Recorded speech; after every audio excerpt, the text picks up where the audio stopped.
आप सभी विद्यार्थियों का हमारे YouTube चैनल सक्सेस विद लक्ष्य क्लासेस में स्वागत है। आज का जो हमारा विलयन चैप्टर का टॉपिक है वो है परासरण दाब समीकरण, या दूसरा इसका नाम हम दे सकते हैं तनु विलयनों के लिए सामान्य समीकरण। बोर्ड में ये क्वेश्चन आता है, तनु विलयनों के लिए सामान्य समीकरण का निगमन कीजिए या परासरण दाब समीकरण का निगमन कीजिए। तो आइए जानते हैं क्या होता है परासरण दाब समीकरण।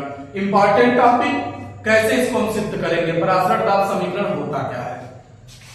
परीक्षा के लिए 2025 इंपॉर्टेंट टॉपिक, परासरण दाब समीकरण क्या है। चूंकि वांटहाफ नामक वैज्ञानिक था, उसने पाया कि जो तनु विलयन होता है इसमें जो विलेय के अणु होते हैं वो वही कार्य करते हैं जो गैस में गैस के अणु करते हैं।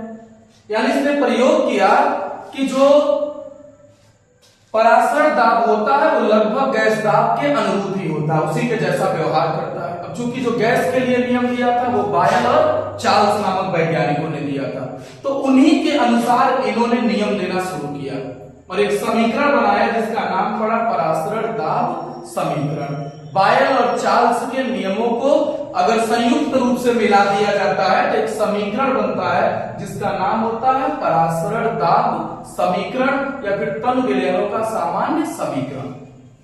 चलिए एक एक वैज्ञानिकों का नियम हम जानते हैं। सबसे पहले बायल वांटहाफ के नियमानुसार, बायल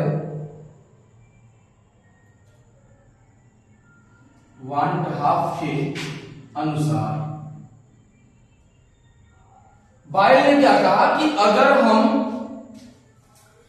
ताप को स्थिर कर देते हैं तो किसी विलयन का जो परासरण दाब होता है वो उसकी सांद्रता के समानुपाती होता है। स्थिर ताप पर किसी विलयन का परासरण दाब यानी P उसकी सांद्रता के समानुपाती होता है। तो बायल वांटहाफ के अनुसार मिला हमको स्थिर ताप पर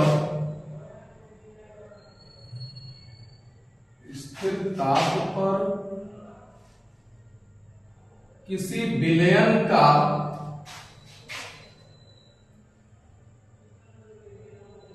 परासरण दाब P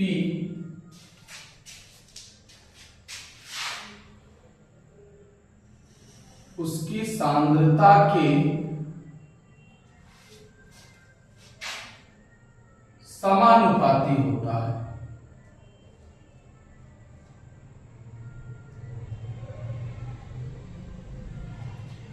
अब यहां से हम अगर समीकरण बनाते हैं तो फार्मूला हमारा बन जाएगा P समानुपाती C।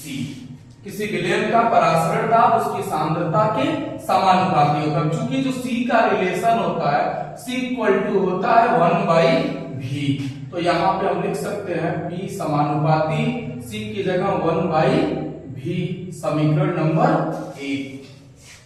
दूसरा जो नियम लिया गया वो चार्ल्स के अनुसार लिया गया।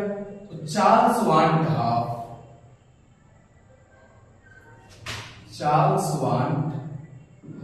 के अनुसार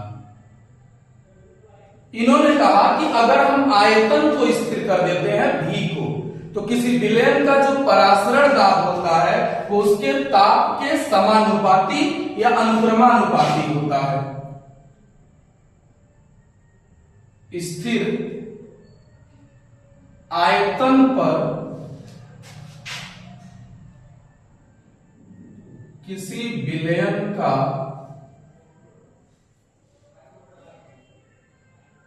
परासरण दाब ताप T के समानुपाती होता है।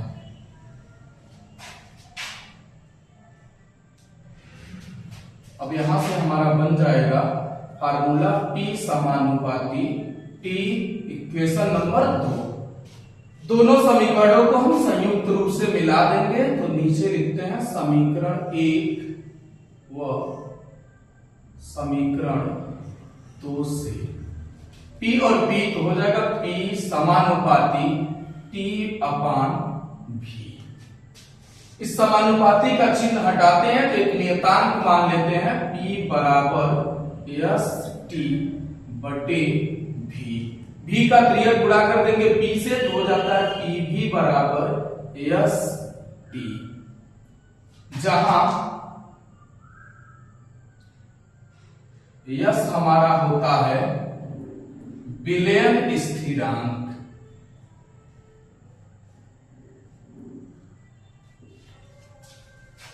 ये आपका परासरण दाब समीकरण होता है, लेकिन एक मोल के लिए, विलयन के एक मोल के लिए। यही विलयन के एक मोल का परासरण दाब समीकरण होता है। शर्त होता है यदि विलयन में यन मोल लिए जाए तो ये जो हमारा फार्मूला होता है वो बदल जाता है। यदि विलयन में यन मोल लिए जाए तो हमारा फार्मूला ये बन जाता है पीवी बराबर एन एस टी। समीकरण नंबर इसको हम 2 मान सकते हैं, या तन विलयनों का सामान्य समीकरण इसी को बोलते हैं। चूंकि हम जानते हैं n बराबर होता है W बाई m, इस मान को यहां पे रख देते हैं तो दिस इंप्लाई पीवी बराबर n की जगह हो जाता है W बाई m साथ में st। यही तन विलयनों का सामान्य समीकरण कहलाता है पीवी बराबर W बाई m st, जहां P का मतलब होता है विलयन का परासरण दाब, V का मतलब आयतन, W का मतलब विलेय का भार, m का मतलब विलेय का अणुभार, और s आपका विलयन स्थिरांक होता है, और T हमारा ताप होता है। तो इसी समीकरण को हम बोलते हैं तन विलयनों का सामान्य समीकरण। यदि आपको ये टॉपिक पसंद आया हो तो चैनल को लाइक और सब्सक्राइब अवश्य करें।